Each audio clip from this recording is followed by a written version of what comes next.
ಓಂ ಗುರುರ್ಬ್ರಹ್ಮ ಗುರುರ್ವಿಷ್ಣು ಗುರುರ್ದೇವೋ ಮಹೇಶ್ವರಃ ಗುರುರೇವ ಪರಂ ಬ್ರಹ್ಮ ತಸ್ಮೈ ಶ್ರೀ ಗುರವೇ ನಮಃ. ಓಂ ಸ್ಥಾಪಕಾಯ ಚ ಧರ್ಮಸ್ಯ ಸರ್ವಧರ್ಮಸ್ವರೂಪಿಣಿ ಅವತಾರ ವರಿಷ್ಠಾಯ ರಾಮಕೃಷ್ಣಾಯ ತೇ ನಮಃ.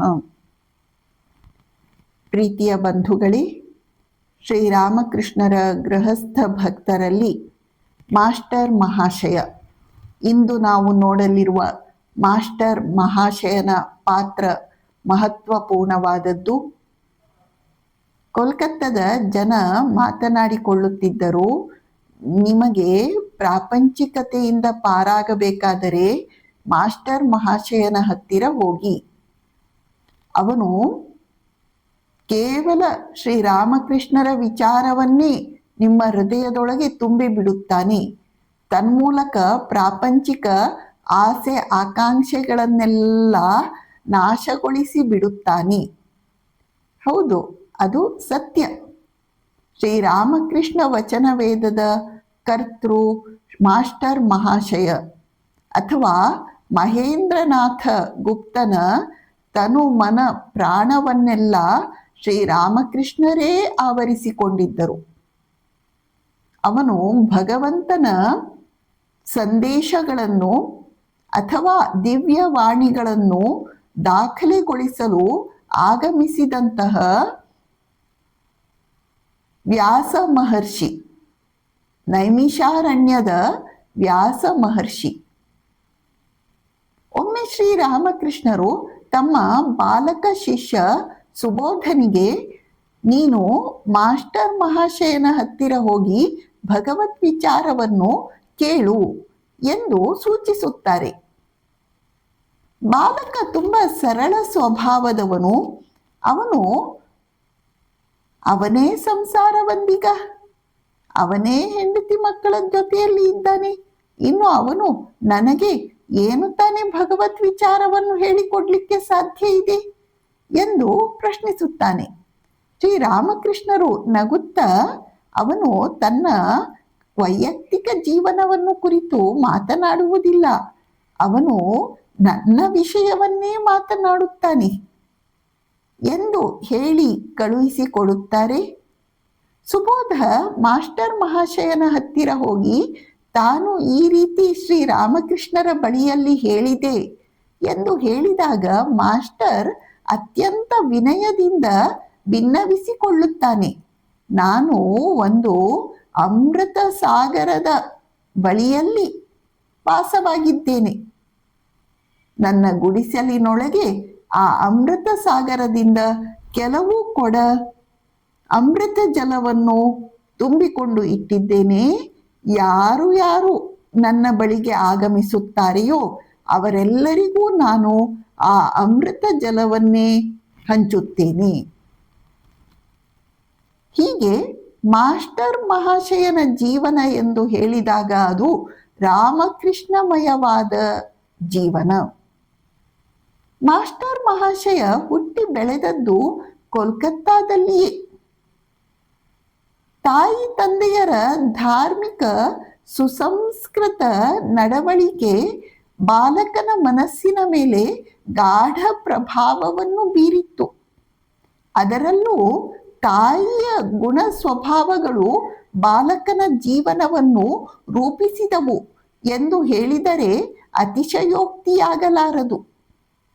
ಒಮ್ಮೆ 4 ವರ್ಷದ ಬಾಲಕ ತನ್ನ ತಾಯಿಯ ಜೊತೆಯಲ್ಲಿ ಕೋಲ್ಕತ್ತಾದಿಂದ ಉತ್ತರಕ್ಕೆ ಗಂಗೆಯ ದಡದ ಮೇಲೆ ಮಾಹೇಶ ಎಂಬ ಸ್ಥಳದಲ್ಲಿ ನಡೆಯುವ ಜಗನ್ನಾಥ ರಥಯಾತ್ರೆಗೆ ಹೋಗಿರುತ್ತಾನೆ. ರಥಯಾತ್ರೆಯನ್ನು ಮುಗಿಸಿ ಬರುವಾಗ ದಾರಿಯಲ್ಲಿ ಅವರು ದಕ್ಷಿಣೇಶ್ವರ ಕಾಳಿ ದೇವಸ್ಥಾನಕ್ಕೂ ಭೇಟಿಯನ್ನು ಕೊಡುತ್ತಾರೆ. ಕಾಳಿ ದೇವಸ್ಥಾನದಲ್ಲಿ ಪ್ರದಕ್ಷಿಣೆ ಮಾಡುವಾಗ ಈ ಬಾಲಕ ತನ್ನ ತಾಯಿಯಿಂದ ತಪ್ಪಿಸಿಕೊಂಡು ಬಿಟ್ಟ. ಬಾಲಕ ಕಾಳಿ ದೇವಸ್ಥಾನದ ಎದುರು ಕಟ್ಟೆಯ ಮೇಲೆ ನಿಂತು ಅಳತೊಡಗಿದ. ಆಗ ದೇವಸ್ಥಾನದ ಒಳಗಿನಿಂದ ಓರ್ವ ತೇಜಸ್ವಿಯಾದ ಬ್ರಾಹ್ಮಣ ಹೊರಗೆ ಬಂದು ಈ ಮಗುವನ್ನು ತಲೆಮುಟ್ಟಿ ಸಮಾಧಾನಗೊಳಿಸಿದ ಮತ್ತು ಈ ಮಗು ಯಾರದು, ಈ ಮಗುವಿನ ತಾಯಿ ಎಲ್ಲಿ ಇದ್ದಾರೆ ಎಂದು ಕೂಗಿ ಕೇಳುತ್ತಾನೆ. ಮಾಸ್ಟರ್ ಮಹಾಶಯರು ತಮ್ಮ ಸ್ಮೃತಿ ಸಂಪುಟದಿಂದ ಈ ಘಟನೆಯನ್ನು ನೆನಪಿಸಿಕೊಂಡು ಬಹುಶಃ ಆ ಬ್ರಾಹ್ಮಣ ವ್ಯಕ್ತಿ ಶ್ರೀರಾಮಕೃಷ್ಣರೇ ಆಗಿದ್ದಿರಬೇಕು, ಏಕೆಂದರೆ ಆಗ ಕಾಳಿ ದೇವಸ್ಥಾನದ ಅರ್ಚಕರಾಗಿದ್ದವರು ಶ್ರೀರಾಮಕೃಷ್ಣರು ಎಂದು ಸ್ಮರಿಸಿಕೊಳ್ಳುತ್ತಾರೆ. ಬಾಲಕ ಮಹೇಂದ್ರನಾಥ ಗುಪ್ತನಲ್ಲಿ ಹಲವಾರು ದೈವೀ ಗುಣಗಳು ಬೆಳವಣಿಗೆಯಾಗಿದ್ದವು. ಅವನಲ್ಲಿ ಧಾರ್ಮಿಕ ಸ್ವಭಾವ ಅಚ್ಚಳಿಯದೆ ವ್ಯಕ್ತವಾಗುತ್ತಿತ್ತು. ಬಾಲಕ ತಾನು ಶಾಲೆಗೆ ಹೋಗುವಾಗ ದಾರಿಯಲ್ಲಿ ಯಾವುದೇ ದೇವಸ್ಥಾನ ಕಾಣಿಸಿದರೆ ಪಾದರಕ್ಷೆಗಳನ್ನು ತೆಗೆದು ಅಲ್ಲೇ ನಿಂತು ಬಗ್ಗಿ ನಮಸ್ಕಾರ ಮಾಡಿ ಮುಂದುವರಿಯುತ್ತಿದ್ದ. ತನ್ನ ಮನೆಯ ತಾರಸಿಯ ಮೇಲೆ ಹೋಗಿ ವಿಶಾಲವಾಗಿ ಹರಡಿಕೊಂಡಿರುವ ಆಕಾಶವನ್ನು ನೋಡಿ ಭಗವಂತನ ಅನಂತತೆಯನ್ನು ಸ್ಮರಿಸಿಕೊಳ್ಳುತ್ತಾ ಆನಂದ ವಿಭೋರನಾಗುತ್ತಿದ್ದ. ಮಳೆಗಾಲದಲ್ಲಿ ಮಳೆ ಒಂದೇ ಸಮನೆ ಸುರಿಯುತ್ತಿರುವಾಗ ಹುಡುಗ ಮನೆಯ ತಾರಸಿಯ ಮೇಲೆ ನಿಂತು ಆ ದೃಶ್ಯವನ್ನು ವೀಕ್ಷಿಸುತ್ತಿದ್ದ.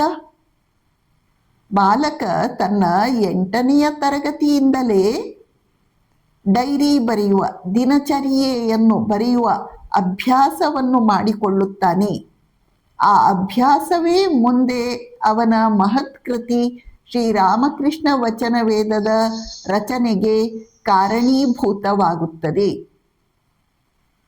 ಮಾಸ್ಟರ್ ಪ್ರೆಸಿಡೆನ್ಸಿ ಕಾಲೇಜಿನಲ್ಲಿ ಸ್ನಾತಕ ಪದವಿಯನ್ನು ರ್ಯಾಂಕ್ನೊಂದಿಗೆ ತೇರ್ಗಡೆ ಹೊಂದುತ್ತಾನೆ. ಅವನಿಗೆ ಕಾಲೇಜು ವಿದ್ಯಾಭ್ಯಾಸ ಮಾಡುತ್ತಿರುವಾಗಲೇ ಕೇಶವಚಂದ್ರ ಸೇನ, ಅಂದಿನ ಕಾಲದ ಧಾರ್ಮಿಕ ಮುಖಂಡ, ಯುವ ಜನಾಂಗದ ಆದರ್ಶ, ಅವನ ಸೋದರ ಸಂಬಂಧಿಯಾದಂತಹ ನಿಕುಂಜದೇವಿ ಎಂಬ ಯುವತಿಯೊಡನೆ ವಿವಾಹವಾಗುತ್ತದೆ. ವಿದ್ಯಾಭ್ಯಾಸ ಮುಗಿಸಿದ ತರುವಾಯ ಮಾಸ್ಟರ್ ಒಂದು ಶಾಲೆಯಲ್ಲಿ ಮುಖ್ಯೋಪಾಧ್ಯಾಯನಾಗಿ ಕೆಲಸಕ್ಕೆ ಸೇರಿಕೊಳ್ಳುತ್ತಾನೆ. ಅವನು ಸೇರಿಕೊಂಡದ್ದು ಈಶ್ವರಚಂದ್ರ ವಿದ್ಯಾಸಾಗರನ ಒಂದು ಶಾಲೆಯಲ್ಲಿ. ಅವನು ಆದರ್ಶ ಶಿಕ್ಷಕ ಎಂಬ ಹೆಸರನ್ನು ಶೀಘ್ರದಲ್ಲಿಯೇ ಸಂಪಾದಿಸಿಕೊಳ್ಳುತ್ತಾನೆ. ಅವನು ಪೌರ್ವಾತ್ಯ ಮತ್ತು ಪಾಶ್ಚಾತ್ಯ ತತ್ವಶಾಸ್ತ್ರವನ್ನು, ಸಾಹಿತ್ಯವನ್ನು ಆಮೂಲಾಗ್ರವಾಗಿ ಅಧ್ಯಯನ ಮಾಡಿರುತ್ತಾನೆ.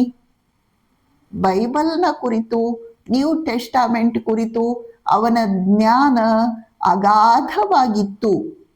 ಮುಂದೆ ಓರ್ವ ಕ್ರೈಸ್ತ ಪಾದ್ರಿಗಳೇ ಅವರ ನ್ಯೂ ಟೆಸ್ಟಾಮೆಂಟ್, ಅದರ ಜ್ಞಾನವನ್ನು ಕಂಡು ಬೆರಗುಗೊಂಡಾಗ ಮಾಸ್ಟರ್ ನಮ್ರತೆಯಿಂದ, ನಾವು ಯೇಸುಕ್ರಿಸ್ತನನ್ನು ಕಂಡಿದ್ದೇವೆ ಎಂದರೆ ನಾವು ಶ್ರೀರಾಮಕೃಷ್ಣರನ್ನು ಕಂಡಿದ್ದೇವೆ ಎಂದು ಹೇಳುತ್ತಾನೆ. ಮಾಸ್ಟರ್ನ ಕೌಟುಂಬಿಕ ಜೀವನ ಕ್ಲೇಶಕರವಾಗಿತ್ತು. ಅವನದು ಜಾಯಿಂಟ್ ಫ್ಯಾಮಿಲಿ. ಅವನ ತಾಯಿ ತೀರಿಕೊಂಡು ಆಗಿತ್ತು. ಆದ್ದರಿಂದ ಅಣ್ಣ ತಮ್ಮಂದಿರು ಅವರ ಕುಟುಂಬಗಳ ನಡುವೆ ಹೊಂದಾಣಿಕೆಯಾಗದೆ ಕೋಮಲ ಮನಸ್ಸಿನ ಮಾಸ್ಟರ್ ಒಂದೇ ಸಮನೆ ದುಃಖಿಸುವಂತೆ ಆಗಿಬಿಡುತ್ತಿತ್ತು. ಈ ದುಃಖಮಯ ಸಂಸಾರದ ಸಮಸ್ಯೆಗಳಿಗೆ ಕೊನೆಯಲ್ಲಿ ಪರಸ್ಪರ ಹೊಂದಾಣಿಕೆಯನ್ನು ಸಾಧಿಸುವುದು ಹೇಗೆ, ಅದು ಸಾಧ್ಯವಾಗುತ್ತಿಲ್ಲವಲ್ಲ, ಏನು ಮಾಡುವುದು ಎಂಬ ಚಿಂತೆಯಲ್ಲಿ ಮಾಸ್ಟರ್ ಅತ್ಯಂತ ದುಃಖಿತನಾದನು. ಅವನು ಬೇರೆ ಯಾವ ಉಪಾಯವನ್ನು ಕಾಣದೆ ತನ್ನ ಜೀವನವನ್ನು ಕೊನೆಗಾಣಿಸಲು ಆತ್ಮಹತ್ಯೆಯನ್ನು ಮಾಡಿಕೊಳ್ಳಲು ತೀರ್ಮಾನವನ್ನು ಮಾಡಿದ.